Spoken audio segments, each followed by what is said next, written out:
Ok, vamos a partir entonces hoy día con las cosas que vendrán, que es el taller número 5, Apocalipsis capítulo 7 y 8. Hagamos entonces un recuento de lo que vimos la reunión anterior. Ya vuelvo siempre al inicio, en el capítulo 1 y 3 se nos habla de las carpas y de la situación actual de la iglesia, pero luego del capítulo 4 hasta el 19 se nos habla del periodo de los 7 años. El periodo de los 7 años aparece en el libro de Daniel. No son 7 años para nosotros, en realidad equivale a una secuencia de años que en total suman 490 años. Desde que comienza el pueblo de Israel hasta que la venida de Cristo, la crucifixión, se cumplen casi las 70, donde se terminan de cumplir en estos 7 años que todavía faltan por cumplirse.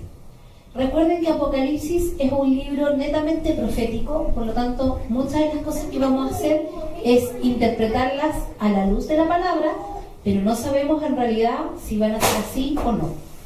Entonces, la reunión pasada abordamos los 7 sellos, ¿cierto? Y quedó un sello pendiente. Hoy vamos a estudiar respecto a la gran tribulación, qué es lo que ocurre y qué es lo que va a ocurrir con los últimos 3 años y medio. Qué es lo que significan estos juicios, y veíamos que en los primeros juicios lo que venía a la tierra era muerte, era hambre, era guerra, era desolación.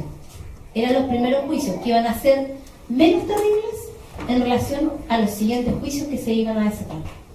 Hasta ahí la gran pregunta era: ¿y la iglesia dónde va a estar? Pues bien, tomándonos algunos versículos, entre esos que la iglesia no está para la ira, podemos entender que la iglesia fue arrebatada antes. El Señor quiere guardar a su iglesia de todo lo que está ocurriendo, entonces es raptada, ¿cierto? Es el arrebatamiento antes de la segunda venida.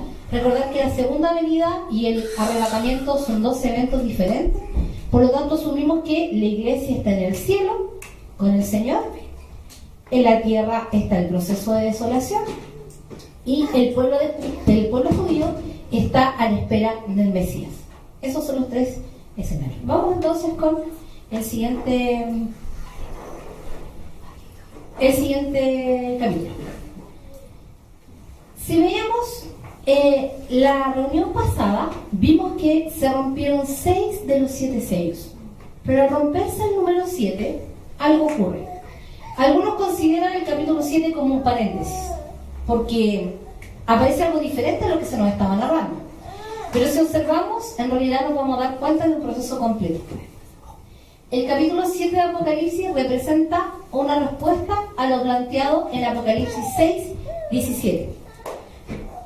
Les recuerdo, cuando se abren los 6 sellos, dice que en el cielo, mientras la iglesia está pendiente de lo que ocurre en la tierra, en el versículo 6 dice: y oí una voz del medio de los 4 seres vivientes que decía: 2 libras de trigo por un denario y 6 libras de cebada por un denario, pero no dañes el aceite ni el vino. Eso era lo que ocurría con uno de los sellos. Y así venía con el sello de la guerra, de la muerte, etc. Y en el versículo 17, desde el cielo se escucha: pero el gran día de su ira ha llegado, ¿y quién podrá sostenerse en pie? Y el capítulo 7 comienza con los 144.000 sellados. Mucho se ha especulado de que quiénes son este reducto de gente que está determinada y que no sabemos qué función va a cumplir. Bueno, hasta que lo leamos lo podemos estudiar. Apocalipsis 7 entonces, versículo del 1 al 8. No sé si alguien lo puede leer, lo tenga a mano para comenzar la lectura.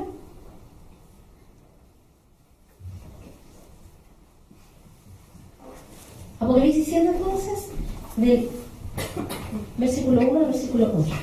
Después de esto vi a 4 ángeles en pie sobre los 4 árboles de la tierra, y detenían los 4 vientos de la tierra, para que no soplase viento alguno sobre la tierra, ni sobre el mar, ni sobre ningún árbol.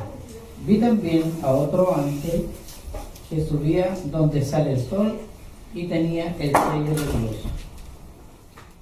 vivo y clamó a gran voz a los 4 ángeles, a quienes se les había dado el poder de hacer daño a la tierra y al mar, diciendo: no hagáis daño a la tierra, ni al mar, ni a los árboles, hasta que hayamos sellado en sus enfrentes a los siervos de nuestro Dios. Y yo oí el número de los sellados, 144.000 sellados de todas las tribus de los hijos de Israel. De la tribu de Judá, 12.000 sellados; de la tribu de Rubén, 12.000 sellados; de la tribu de Gad, 12.000 sellados; de la tribu de Aser, 12.000 sellados; de la tribu de Neftalí, 12.000 sellados; de la tribu de Manasés, 12.000 sellados; de la tribu de Simeón, 12.000 sellados; de la tribu de Leví, 12.000 sellados; de la tribu de Isaacar, 12.000 sellados; de la tribu de Zabulón, 12.000 sellados; de la tribu de José, 12.000 sellados; de la tribu de Benjamín, 12.000 sellados. Okay. ¿Qué es lo que sabemos? Entonces, en el capítulo 7 se nos habla de que se le da la orden a 4 ángeles. Fíjense en algo, dice: después de esto había 4 ángeles en pie sobre los 4 ángulos de la tierra. Hasta ahí, usted sabe que Juan no sabía que la tierra era redonda. Entonces, al hablar de ángulos, en realidad se estaba refiriendo a los 4 puntos cardinales. Y en realidad estaba hablando a la totalidad de la tierra, a la totalidad de la humanidad. En ese contexto, a él se le da la orden de que no dañe la tierra. No dañe ni la tierra, ni nada de lo que está ocurriendo, y se les envía a que se le coloquen estos sellos. ¿Qué significaba en la antigüedad poner un sello? El rey colocaba sellos, sellaba las cartas, sellaba los decretos para marcar propiedad y protección. ¿Qué es lo que se genera antes de que se rompa el 7º sello? Entonces, es colocar un sello a estas personas que son 144.000, 12.000 de cada tribu, que en realidad representan una protección especial de Dios para el pueblo de Israel que está en la tierra. Recuerde que el pueblo de Israel es y va a ser siempre el pueblo de Dios. Nosotros somos un pueblo adoptado, porque dice la Escritura que a los suyos vino, mas los suyos no le reconocieron. El Mesías vino al pueblo de Israel, pero el pueblo de Israel no lo reconoció. Entonces, como no lo reconocieron, Dios nos adoptó a todo el resto de la humanidad. Nosotros nos clasificábamos en el linaje patriarcal. Nosotros somos hijos adoptivos, de alguna manera. Dios nos hizo este pueblo escogido y nos adoptó como su iglesia, pero el pueblo de Israel siempre va a ser su pueblo. Por lo tanto, Él coloca este sello en estas personas que equivalen a cada tribu de Israel. Ahora, hay también un cuestionamiento que por qué aparece José, que cuando en el tabernáculo José no estaba, que por qué no aparece Dan, pero Dan había tenía una maldición anterior por no haber quitado la idolatría dentro del pueblo de Israel. Lo que sí sabemos es que Dios en su minuto va a colocar un sello para proteger a quienes son del pueblo de Israel. Eso lo sabemos, y luego vamos a descubrir cuál va a ser esa función de estos sellados. Vamos entonces. Los 144.000 entonces constituye un grupo especial de aquellos que son apartados con el propósito de dar testimonio a un mundo rebelde. Esta protección permite que prediquen el Evangelio mientras dura la tribulación. Ellos no van a ser llevados al cielo todavía, ellos son comisionados para que prediquen el Evangelio en la gran tribulación. ¿Por qué predican ellos? Porque recuerden que la iglesia está en el cielo. Entonces alguien tiene que quedarse a predicar, alguien tiene que quedarse a la gran cosecha. ¿Quiénes serían los que se quedan? Los 144.000 sellados. Y aquí es algo importante que les tengo que decir. Hay sectas, por ejemplo, en la misma religión de los testigos de Jehová, que ellos aseguran que ellos son los 144.000 que aparecen en la Biblia. Cuando nosotros leemos nos damos cuenta inmediatamente que dice quiénes son, que es el pueblo de Israel. No es precisamente una iglesia aparte. Y si calculamos la población, es más chica que la población de Santiago. Entonces, bajo ningún punto Dios dejó esta revelación para una iglesia en específico, sino que ¿quién se la está dejando? A su pueblo. Avancemos entonces. Desde el 9 ahora, ¿qué es lo que ocurre? Se habla entonces de que se le da una orden a los ángeles para que protejan a esta cantidad de personas que equivalen y que son de las distintas tribus del pueblo de Israel. Desde el 9 al 17. ¿Lo pueden leer? Ahí tienen... ¿O la verdad es eso? ¿No lo vimos? Desde el 9 al 17. Después de esto miré y apareció una multitud tomada de todas las naciones, tribus, pueblos y lenguas. Era tan grande que nadie podía contarla. Estaban de pie delante del trono y del Cordero, vestidos de túnicas blancas y con ramas de palma en la mano, y gritaban a gran voz: la salvación viene de nuestro Dios, que está sentado en el trono, y del Cordero. Todos los ángeles estaban de pie alrededor del trono, de los ancianos y de los 4 seres vivientes. Se postraron el rostro en tierra delante del trono y adoraron a Dios, diciendo: amén. La alabanza, la gloria, la sabiduría, la acción de gracias, la honra, el poder y la fortaleza son de nuestro Dios, por los siglos de los siglos. Amén. Entonces uno de los ancianos me preguntó: estos que están vestidos de blanco, ¿quiénes son y de dónde vienen? Eso usted lo sabe, mi señor, respondí. Y él me dijo: aquellos son los que están saliendo de la gran tribulación. Han lavado y blanqueado sus túnicas en la sangre del Cordero. Por eso están delante del trono de Dios, y de día y de noche le sirven en su templo. Y el que está sentado en el trono le dará refugio en su santuario. Ya no sufrirán hambre ni sed, no los abatirá el sol ni ningún calor abrasador, porque el Cordero que está en el trono los pastoreará, y los guiará a fuentes de agua viva. Y Dios les enjuagará todas las lágrimas de sus ojos. Amén. Hay una pregunta que siempre nos queda. ¿Qué pasa si para el rapto yo no clasifico y me quedo? ¿Se ha hecho usted esa pregunta, no? Sí. Y nos falta el que confunde y dice: no, por el infierno nomás. La verdad es que no. La misericordia de Dios va a ser, y la vamos a ver muchas veces, quienes representan este grupo es la gente que murió después del rapto. Es decir, cuando fue el rapto, o no conocían del Señor, o le conocían de nombre y no le habían aceptado. Después del rapto, cuando se empiezan a romper los sellos, todavía va a quedar gente en la tierra que se va a convertir. ¿Por qué? Porque muchos de ellos escucharon hablar de Dios, pero no le aceptaron. Cuando esto ocurra, cuando venga el rapto, recién ahí van a creer. Por eso la palabra también dice: bienaventurados aquellos que los que sin ver creyeron. ¿Por qué? Porque ellos van a estar en el cielo. Los otros van a necesitar una prueba de fe. Cuando se den cuenta que la iglesia se fue y ellos se quedaron, el Señor va a tener igual misericordia. Y ellos van a ser llevados al cielo después del rapto.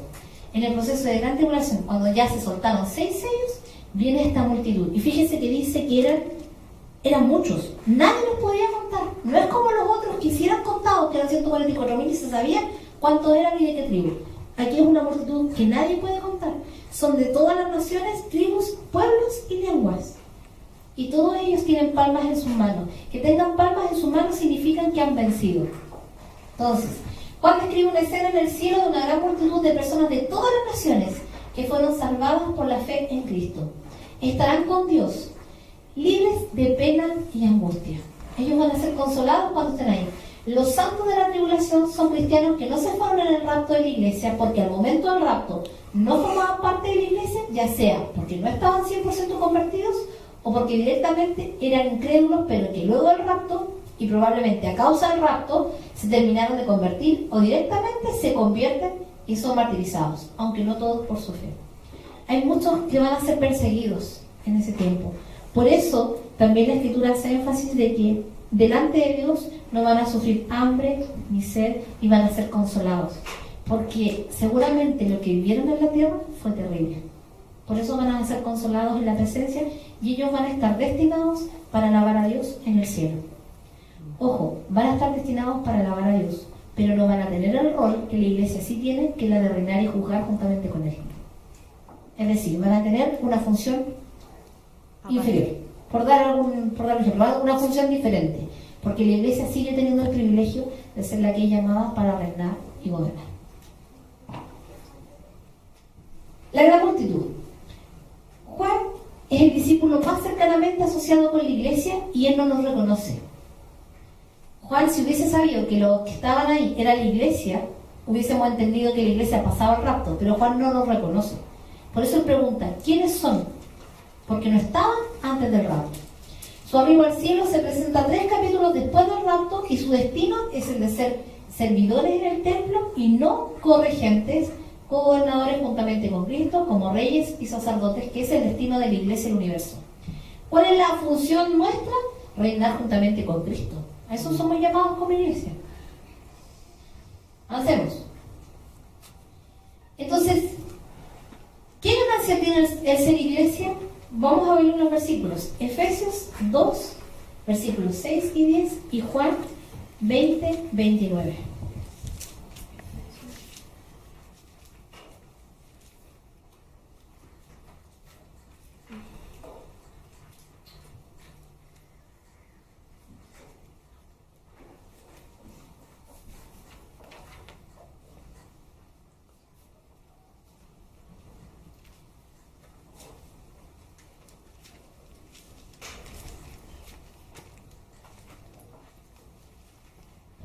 No sé si encontrar bien Efesios.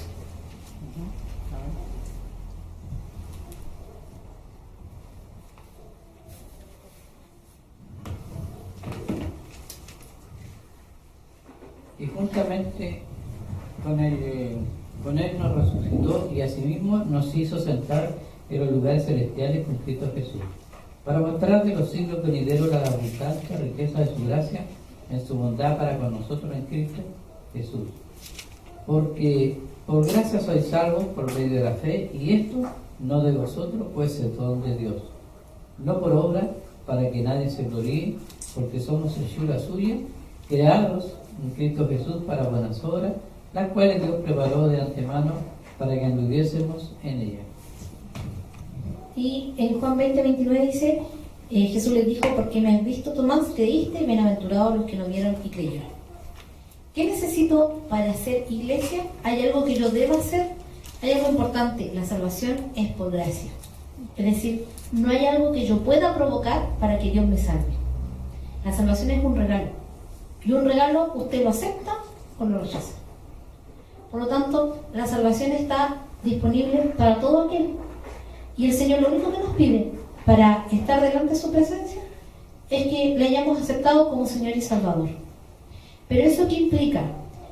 Cuando hablo de que quiénes son, me refiero a que muchas veces se dice: hiciste la oración del pecador, ¿cierto? Que en el Señor Jesús, una oración y listo, ya está. Pero la verdad es que si nosotros aceptamos como Señor y Salvador a Cristo, quiere decir que Él se tiene que entronar en nuestra vida. Y eso implica un cambio de mentalidad. Yo no puedo darle lugar a algo y no dejar que ese algo tome su posición. Es como que yo no me puedo ir a otro país. Supongamos que usted le envía una carta a la embajada de Estados Unidos para invitarlo al país y hacerse parte de ciudadano como ciudadano estadounidense.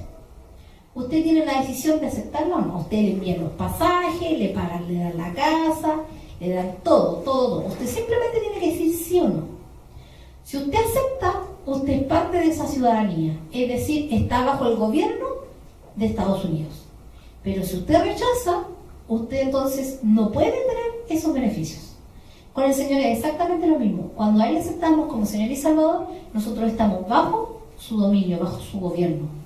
Pero si yo digo, ya, ok, yo acepto la ciudadanía, pero la verdad es que no estoy a favor del gobierno del presidente, entonces usted no es estadounidense. No es parte del reinado. Lo mismo ocurre con el Señor. Si yo acepto a Cristo como Señor y Salvador y le digo, pero sabes que no estoy de acuerdo con tus leyes, no estoy de acuerdo con tu forma, entonces usted no se está sometiendo. Por eso, con el Señor no es cuánto yo haga. Cuanto yo haga es para bendecir la iglesia, para bendecir a mis hermanos. En el fondo tiene que ver cuánto soy capaz de creer en Él. Eso es lo que se nos está pidiendo. ¿Crees en el Señor?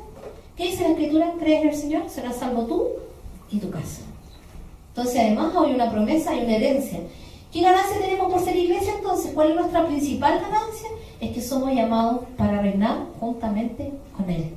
Es decir, lo que la iglesia ora, lo que la iglesia decreta, se establece en la tierra. Y así también va a ser en el cielo. Tenemos entonces, ¿qué es lo que está ocurriendo? Y aquí en adelante vamos a ver que se va a levantar la figura del anticristo. La tribulación después del rapto de la iglesia vienen 3,5 años, que son relativamente malos. Pero acá comienza la gran tribulación. Si los 3,5 años que vimos eran malos, los siguientes 3,5 son terribles. Y aquí ya hubo una cantidad de personas que fue salva, que soportó la tribulación. Vamos a estudiar entonces qué es lo que está ocurriendo entonces con el periodo de gran tribulación. Estos 7 años es los últimos 7 años de gobierno del hombre sobre la tierra antes que Cristo venga a reinar definitivamente. Vamos a estudiar qué es lo que ocurre. Mateo 24:15, Daniel 9:27, 2 de Tesalonicenses 2, 3 y 4. Tengo Mateo. Ya. De nomás. 24.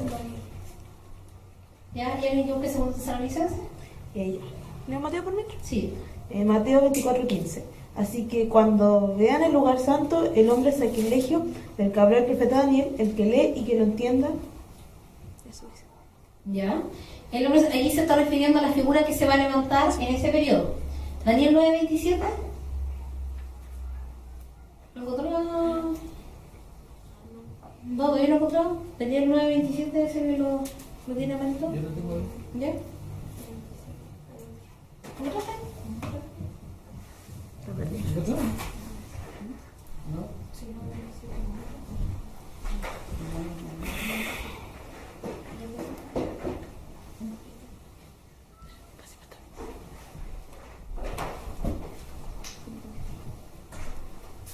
Y por otra semana confirmará el pacto con muchos.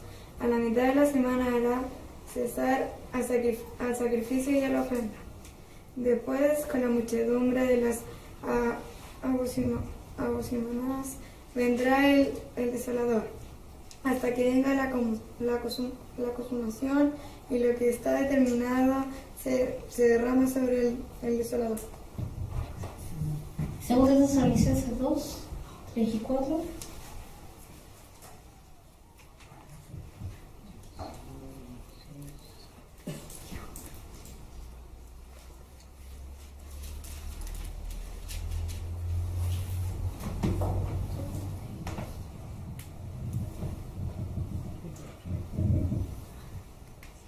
Nadie os engañe en ninguna manera, porque no vendrá sin que antes venga la apostasía y se manifieste el hombre de pecado, el hijo de perdición, el cual se opone y se levanta contra todo lo que se llama Dios y es objeto de culto, tanto que se siente en el templo de Dios como Dios, haciéndose pasar por Dios.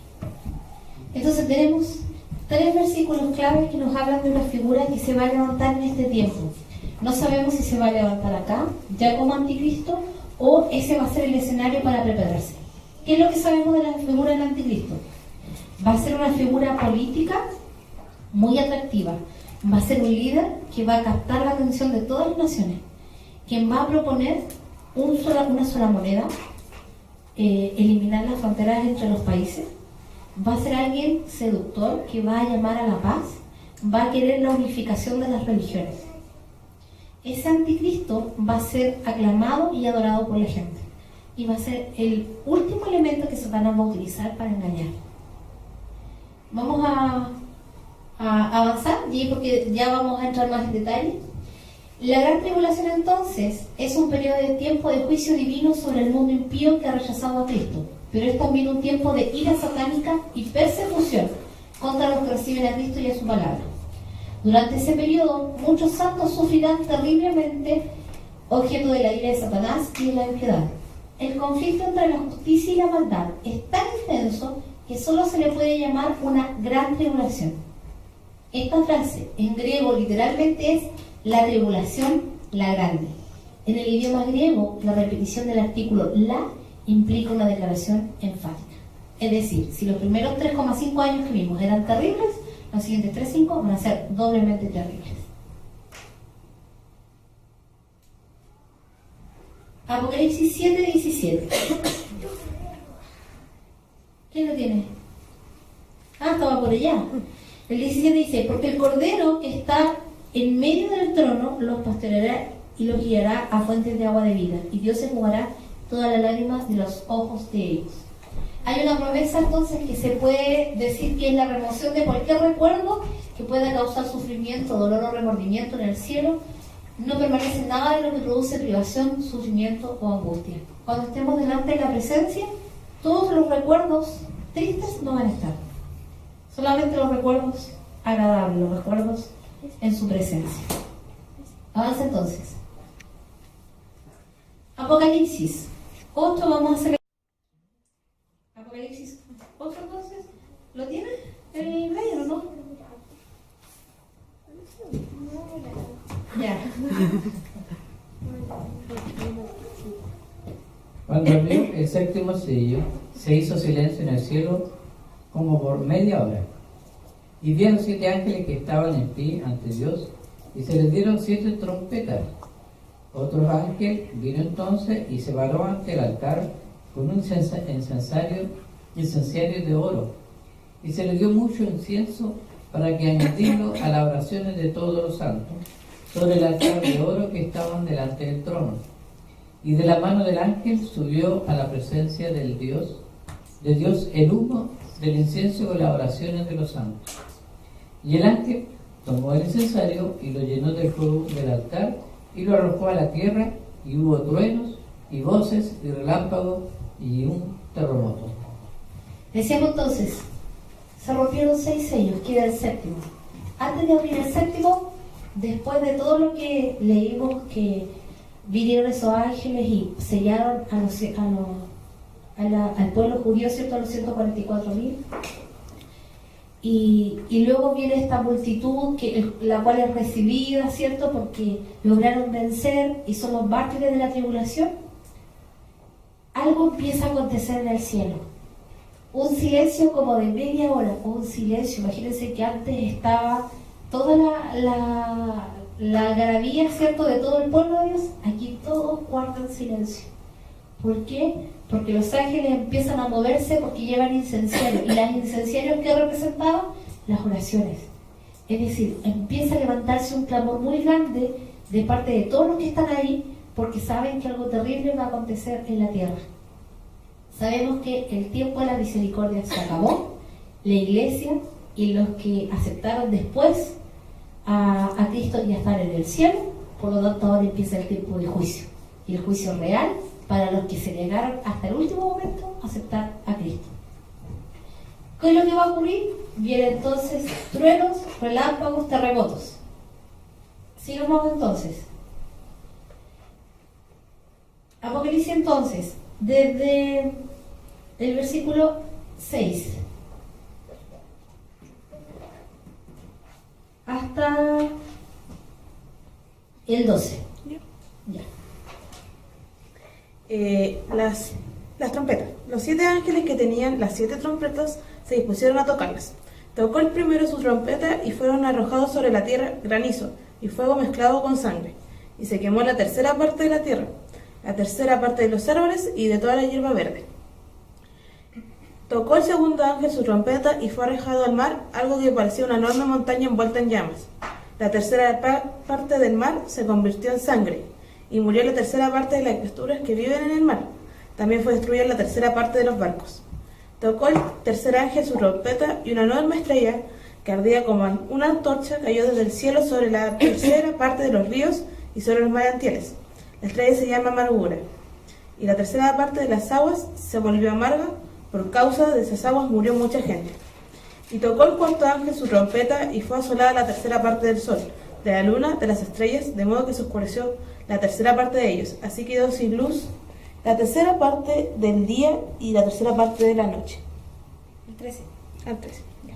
Y seguí observando y oí un águila que volaba en el medio del cielo y gritaba fuertemente: ¡Ay, ay de los habitantes de la tierra! Cuando suenan las 3 trompetas que los últimos 3 ángeles están a punto de tocar. Entonces, 6 sellos, una pausa, y el séptimo sello lo que hace es 7 juicios que son liberados. Leemos los primeros 4. En el primer juicio, la primera trompeta, 1/3 de la vegetación es destruida con fuego y granizo. Usted dice, pero ¿cómo puede ser destruida con fuego y granizo? Bueno, probablemente van a ser en distintas partes de la tierra. En una parte, en un hemisferio, con granizo, sobre todo me imagino que será la que está en invierno. Ustedes saben que cuando se está en invierno en el norte, en el sur está en verano. Entonces tenemos que, probablemente, granizo, incendio forestal a lo mejor, con fuego. Y es muy similar también a la destrucción que ya se hizo en Sodoma y Gomorra. En la segunda trompeta, un tercio del mar se vuelve sangre, un tercio de seres vivientes muere y un tercio de las naves es destruida. ¿Cómo podría darse eso? Supongamos que se estrella un asteroide. Supongamos, es una interpretación. Si sabemos que va a haber una gran mortandad en el agua y gran parte de los seres vivientes va a morir. Después, un tercio del mar se vuelve amargo y habla de una estrella que cae, que se llama ajenjo. La palabra ajenjo en griega es absinthon, que significa absenta. La absenta es un compuesto químico. Por lo tanto, probablemente la razón de por qué el mar se vuelve amargo es porque hay una contaminación radioactiva. Ustedes han estudiado históricamente del desastre de Chernobyl, que fue un desastre nuclear que fue peor que la bomba de Hiroshima. Fue algo que todavía sigue las repercusiones. Imagínense un desastre de contaminación radioactiva a nivel mundial. Un tercio de estrellas, sol y luna es oscurecida. Cuando se oscurecen los astros, ¿por qué no los podemos ver? Por el humo. Y probablemente va a ser por el humo de todo lo que está aconteciendo. Es decir, viene una ola terrible de desastres naturales que van a generar destrucción por todas partes. Avancemos. El 13 dice: y el ser que vuela no es ninguna águila ordinaria. El idioma griego utiliza la palabra normalmente traducida como ángel para indicar algún tipo de mensajero sobrenatural que es enviado para preparar el mundo para lo que viene. Ya han sonado 4 de las trompetas y la tierra está tambaleándose por ser arremetida. Pero ahora los juicios se vuelven sobrenaturales y son dirigidos a las personas mismas. La situación está por convertirse en personal. Vamos a ver las siguientes trompetas. ¿Qué es lo que viene en el próximo? Ahora vamos a ver, que aquí vamos a hacer una pausa porque estamos viendo la parte natural. En el próximo estudio, que va a ser la semana siguiente, vamos a estudiar los acontecimientos ya a nivel espiritual. ¿Por qué? Porque el capítulo 9 nos habla de una dimensión sobrenatural que va a ser soltada a la tierra. No todos los juicios van a ser físicos, también van a haber juicios espirituales, y esos van a ser peores que los físicos. Entonces, lo que está aconteciendo en la tierra no es un buen panorama. Claramente no es un buen panorama. Por lo tanto, ¿qué es lo que vamos a estudiar en el próximo capítulo? Esto es como el... ¿Cómo se llama? ¿Spoiler? No, no es spoiler. Spoiler alert. Sí, spoiler alert, una cosa así. ¿Qué es lo que vamos a estudiar en el próximo capítulo? Entender que va a cambiar el ambiente espiritual, que se va a intensificar la destrucción, que se tocarán 3 trompetas más. Dijimos que eran 6 sellos, se rompió 6, el 7 trajo las 7 trompetas, de las trompetas sonaron 4, faltan 3, y todavía faltan las copas, es decir, todavía hay harto que pase. Sabremos qué está pasando en el cielo, porque en el cielo está ocurriendo otra cosa diferente, y vamos a conocer quiénes son los 2 testigos que van a venir a la tierra. Y ahí también nos vamos a sorprender mucho de esa situación. Hay algo entonces que está aconteciendo en el cielo, en la tierra, y también para el pueblo de Israel. Por lo pronto, ¿qué es lo que nos queda como iglesia? Se lo voy a repetir todos los estudios. ¿Qué es lo que nos queda como iglesia? 1, prepararnos para la venida, porque usted no sabe qué momento es. Y 2, no descansemos de predicar, porque todavía hay muchos que tienen que conocer al Señor. Y recuerden, no convertimos nosotros, en el Espíritu Santo que hace la obra. Nosotros simplemente nos disponemos. ¿Amén? Así que el Espíritu de Dios le remueva a buscar más de su presencia, le despierte, le motive, porque Él viene por una novia, y Él viene por una novia pura y sin mancha. Quiere decir que su iglesia no puede tener el vestido arrugado, su iglesia no puede tener el vestido sucio, su iglesia tiene que estar impecable para recibir al Señor. Así que yo le voy a invitar a que se coloque en pie y vamos a terminar hoy día. Vamos a darle gracias al Señor por este día.